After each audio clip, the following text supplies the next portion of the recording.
ପିଲାମାନେ ତୁମେ ଭଲ ଅଛ? ହଁ, ତୁମେମାନେ ନିଶ୍ଚିତ ଭଲ ଥିବ। ମୁଁ ଆନନ୍ଦ ଚନ୍ଦ୍ର ଜେନା ଆଜିର ପାଠପଢ଼ାର କାର୍ଯ୍ୟକ୍ରମକୁ ତୁମ ସମସ୍ତଙ୍କୁ ସ୍ୱାଗତ ଜଣାଉଛି। ଆଜି ଆମେ ତୃତୀୟ ଶ୍ରେଣୀ ବହିର ଭାଷା ବିଷୟର ପ୍ରସଙ୍ଗ ହୋଲିର ମଜା ପାଠ 2 ଭାଗ 4କୁ ଆମେ ପଢ଼ିବା। ହେଲେ ଭାଗ 3ରେ ଆମେ କ'ଣ ପଢ଼ିଥିଲେ ଟିକେ ମନେ ପକାଇଦେବା। ହଁ ପିଲାମାନେ ଟିକେ ମନେ ପକାଅ, ଆମେ କ'ଣ ପଢ଼ିଥିଲେ? ଭାଗ 3ରେ ମନେ ପଡ଼ିଲା ତ? ହଁ। ଗଙ୍ଗାଧର ଓ ସଂଘମିତ୍ରା ସେ କ'ଣ କରିଥିଲେ ନା ଗୋଟେ ପିଚକାରି ଧରି ତା ସାଙ୍ଗମାନଙ୍କ ସହିତ ହୋଲି ଖେଳୁଥିଲେ। ତା ସହିତ ଦର୍ପଣଟି ଆଣିଥିଲେ ଏବଂ ସବୁ ସାଙ୍ଗମାନେ ସେ ଦର୍ପଣକୁ ଦେଖି ବହୁତ ମଜା କରୁଥିଲେ। ତାହେଲେ ଠିକ୍ ଅଛି, ବର୍ତ୍ତମାନ ଆମେ ଦେଖିବା ଭାଗ 4 ବା ଅନୁଚ୍ଛେଦ 4ରେ କ'ଣ ଅଛି। ବର୍ତ୍ତମାନ ଆମେ ଦେଖିବା ଅନୁଚ୍ଛେଦ 4ରେ କ'ଣ ଅଛି ପିଲାମାନେ। ଆମେ ପ୍ରଥମେ ପଢ଼ିବା ହୋଲି ଖେଳ ସାରି ସଭିଏଁ ଗାଧୋଇଲେ। ମା ପୁରୀ, ତରକାରୀ, ଲଡ଼ୁ, ମିଠା ଓ ପିଜୁଳି ଖାଇବାକୁ ଦେଲେ। ସାଙ୍ଗମାନେ ଖୁସିରେ ଖାଇସାରି ଘରକୁ ଫେରିଗଲେ। ଆଉ ଥରେ ପିଲାମାନେ ଆମେ ପଢ଼ିବା ହୋଲି ଖେଳ ସାରି ସଭିଏଁ ଗାଧୋଇଲେ।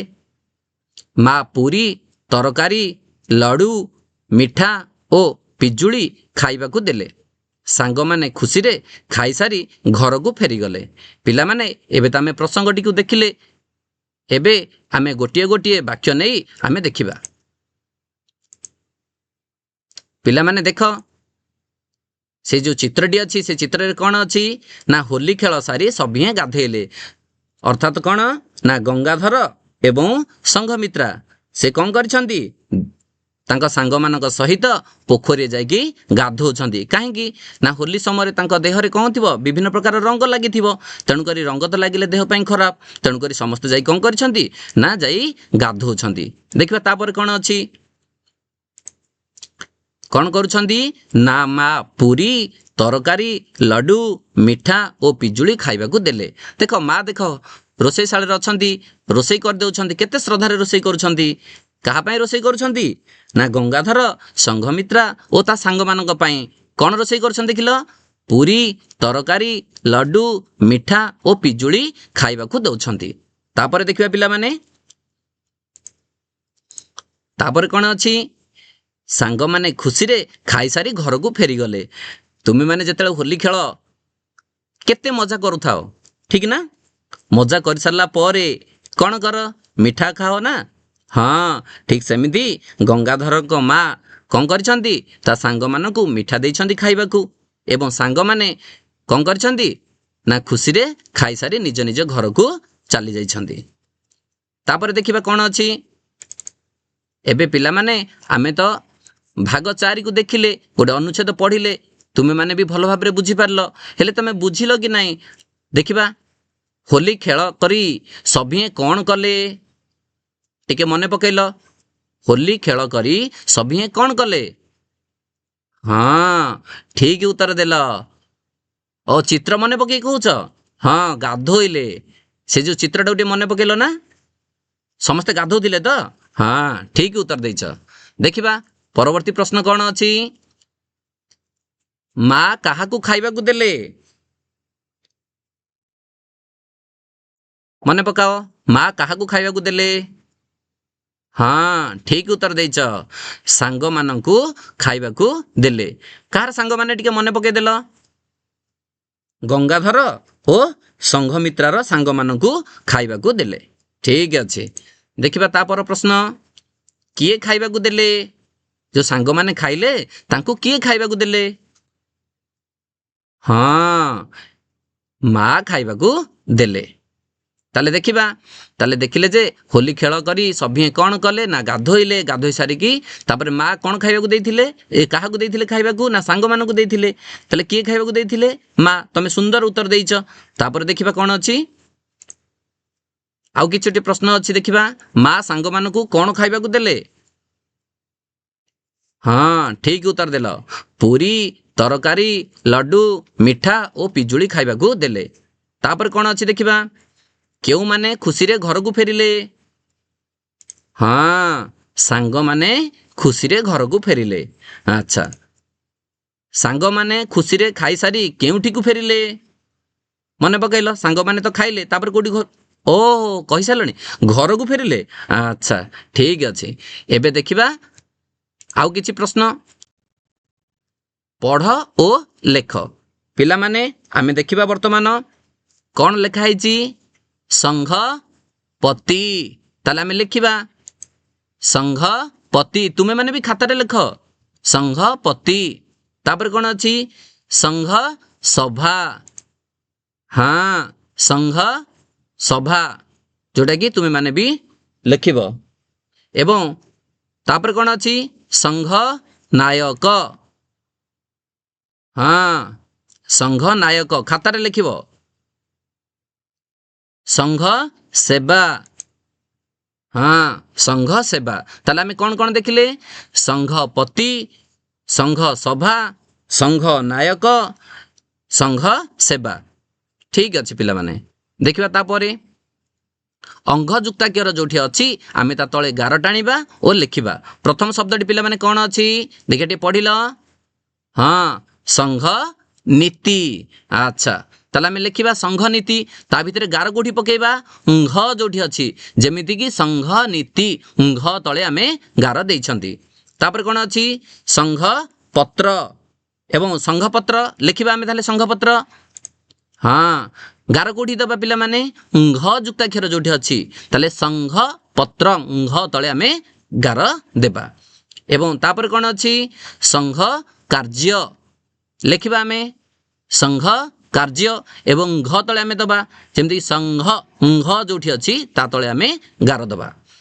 ଏବଂ ସଂଘ ଘୋଷଣା। ସଂଘ ଘୋଷଣା ଲେଖିବା ଆମେ ସଂଘ ଘୋଷଣା। ସଂଘ ଘୋଷଣା ଘ ତଳେ ଆମେ ଗାର ରଖିବା। ଏବଂ ତାପରେ ଦେଖିବା ଯେମିତିକି ତମର 4ଟି ସ୍ତମ୍ଭ ଅଛି ସବୁ ସ୍ତମ୍ଭରୁ ଗୋଟିଏ ଗୋଟେ ଅକ୍ଷର ଅଛି ସେ ଅକ୍ଷରକୁ ନେଇ ଆମେ ମିଳେଇକି କ'ଣ କରିବା ଗୋଟେ ଶବ୍ଦ ଲେଖିବା ପଢ଼ିବା ଏବଂ ତାକୁ ଲେଖିବା ମଧ୍ୟ।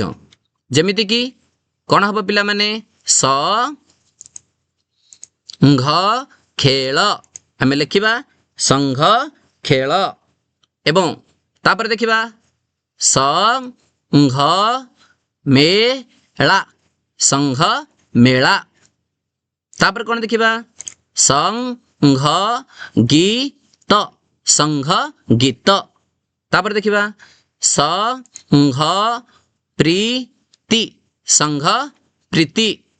ତାହେଲେ ପିଲାମାନେ ଆମେ କ'ଣ କ'ଣ ଶବ୍ଦ ଦେଖିଲେ ସଂଘ ଖେଳ, ସଂଘ ମେଳା, ସଂଘ ଗୀତ, ସଂଘ ପ୍ରୀତି। ଯାହା ହଉ ବହୁତ ସୁନ୍ଦର ଭାବରେ ମଧ୍ୟ ତମେ ଉତ୍ତର ଦେଲ ଏବଂ ତାକୁ ମଧ୍ୟ ଖାତାରେ କ'ଣ କରିବ ଲେଖିବ ସଂଘ ଖେଳ, ସଂଘ ମେଳା, ସଂଘ ଗୀତ, ସଂଘ ପ୍ରୀତି। ଖାତାରେ ସମସ୍ତେ ଲେଖିବ ମନେ କରିକି ଲେଖିବ। ଠିକ୍ ଅଛି। ତାପରେ ଆମେ ଦେଖିବା କ'ଣ ଅଛି ନା ସାରଣୀରେ କିଛି ଶବ୍ଦ ଅଛି ଏବଂ ସେ ଶବ୍ଦକୁ ନେଇକି ଆମେ କ'ଣ କରିବା ଅଙ୍ଘ ଯୁକ୍ତାକ୍ଷର ଶବ୍ଦ ଗଢ଼ିବା ଏବଂ ତାକୁ ପଢ଼ିବା ତା ସହିତ ମଧ୍ୟ ଆମେ ତାକୁ ଆମ ନିଜ ଖାତାରେ ଲେଖିବା। ଠିକ୍ ଅଛି ପିଲାମାନେ ଦେଖି କହିଲ କ'ଣ ହବ ଲ ଘ ନ। ବହୁତ ସୁନ୍ଦର ଉତ୍ତର ଦେଇଛ ଲଙ୍ଘନ।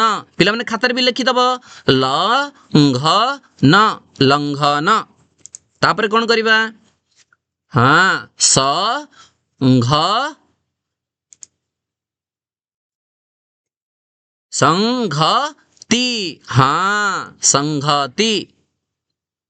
ତାପରେ ଆଉ କ'ଣ ହେଇପାରିବ ସଂଘ ମିତ୍ରା।